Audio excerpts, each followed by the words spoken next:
வடிவியல் கருத்துக்கள். நாம் புள்ளி, நேர்கோடு, கோடு துண்டு மற்றும் கதிர் போன்ற ஜியோமெட்ரியின் அடிப்படை கருத்துக்களை கற்றுக்கொள்வோம். இங்கே சிவப்பு புள்ளி ஒரு புள்ளி என்று அழைக்கப்படுகிறது.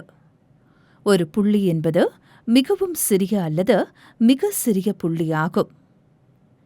நீங்கள் கூர்மையான பென்சிலை பயன்படுத்தி ஒரு காகிதத்தில் ஒரு புள்ளி வைக்கவும். ஒரு புள்ளி பொதுவாக ஒரு பெரிய எழுத்தால் பெயரிடப்படுகிறது. எனவே இந்த நிலையில் நான் இந்த புள்ளிக்கு பி என்று பெயரிட்டுள்ளேன். அப்படியானால் இது ஒரு புள்ளி. அந்த புள்ளியை நீங்கள் எங்கு பார்க்க முடியும்? பொதுவாக நீங்கள் வரைபடத்தில் புள்ளிகளை பார்க்கிறீர்கள். புள்ளிகள் பல்வேறு நகரங்கள் அல்லது தலைநகரங்களை காட்ட பயன்படுத்தப்படுகின்றன. ஆகவே புள்ளிகள் முக்கியமாக இடத்தை குறிப்பதற்கு பயன்படுத்தப்படுகின்றன. ஒரு புள்ளிக்கு நீளம், அகலம் அல்லது தடிமன் எதுவும் இல்லை. நீங்கள் ஒரு புள்ளியின் நீளத்தையோ தடிமனையோ அளக்கலாம் என்று சொல்லலாம். அது மிக சிறியதாக மில்லிமீட்டர்களில் அல்லது அரை மில்லிமீட்டராக கூட இருக்கலாம். ஆனால் நீங்கள் அதை போதிலும் அளக்க முடியும். ஆம், நீங்கள் அதை அளக்க முடியும். ஏனெனில் நீங்கள் ஒரு புள்ளியின் பிரதிநிதித்துவத்தை வரைகிறீர்கள். ஒரு புள்ளியின் கருத்து அதற்கு நீளம், அகலம் அல்லது தடிமன் இல்லை என்பதுதான். ஆனால் நீங்கள் செய்ய முயற்சிப்பது அந்த கருத்தை அல்ல, அந்த கருத்தின் பிரதிநிதித்துவத்தை உருவாக்குவதுதான். அடுத்த கருத்திற்கு நகர்வோம். அது ஒரு கோடு. ஒரு கோடு என்பது முடிவில்லா புள்ளிகளின் தொகுப்பாகும். எண்ணற்ற புள்ளிகள் ஒன்றாக சேர்ந்து ஒரு கோட்டை உருவாக்குவது போல தெரிகிறது. இங்கு நீங்கள் காணும் கோடு ஒரு நேர்கோடு. அது முடிவில்லாதது. இதன் பொருள் இதற்கு முடிவு இல்லை, தொடக்கமும் இல்லை, முடிவும் இல்லை. இது இரு திசைகளிலும் முடிவில்லாமல் நீள்கிறது. இங்கே உள்ள அம்புகளை பார்க்கிறீர்களா?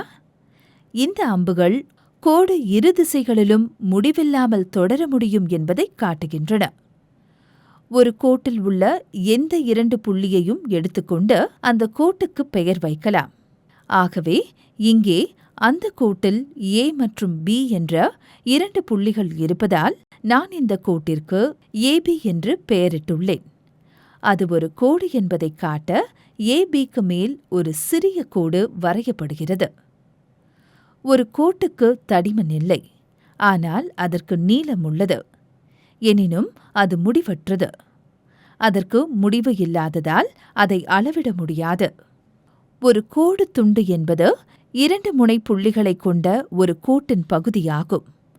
இங்கே நீங்கள் இரண்டு புள்ளிகளை காணலாம், ஏ மற்றும் பி. ஏ தொடக்க புள்ளியாகும் மற்றும் பி இறுதி புள்ளியாகும். நீங்கள் காணலாம், அந்த கோடு பகுதி ஏபி என்று பெயரிடப்பட்டுள்ளது. மேலும் அது ஒரு கோடு பகுதி என்பதை காட்டுவதற்காக அதன் மேல் ஒரு சிறிய கோடு அல்லது கோட்டுக்குறி உள்ளது. அதற்கு தடிமன் எதுவும் இல்லை, ஆனால் அது ஒரு கோட்டின் ஒரு பகுதியாகும். எனினும் இங்கே நீளத்தை அளவிட முடியும். இப்போது நீளத்தை அப்படி அளவிடுவது, அதை ஒரு அளவுகோலின் உதவியுடன் அளவிடலாம். இப்போது ஒரு கதிரின் கருத்தை புரிந்து கொள்வோம். ஒரு கதிர் கூட ஒரு கோட்டின் ஒரு பகுதியே ஆகும். ஆனால் அது ஒரே திசையில் மட்டும் முடிவில்லாமல் நீள்கிறது. ஆகவே அதற்கு ஒரு தொடக்க புள்ளி இருக்கும். அதையே அதன் மூலப்புள்ளி ஆர்ஜின் என்று அழைக்கிறோம். இங்கு உள்ள படத்தில் தொடக்க புள்ளி ஏ ஆகும். மேலும் கதிரில் மற்றொரு புள்ளி பி குறிக்கப்பட்டுள்ளது. ஆகவே இந்த இரண்டு புள்ளிகளில் ஒன்றை தொடக்க புள்ளியாக பயன்படுத்தி மற்றொன்றை கதிரை பெயரிட பயன்படுத்தலாம். எனவே இந்த கதிருக்கு ஏபி என்று பெயரிடப்பட்டுள்ளது என்பதை நீங்கள் காணலாம்.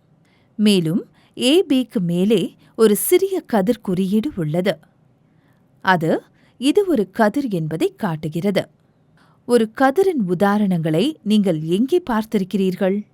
ஆம், சூரியனின் கதிர்கள் ஒரு நல்ல உதாரணம்.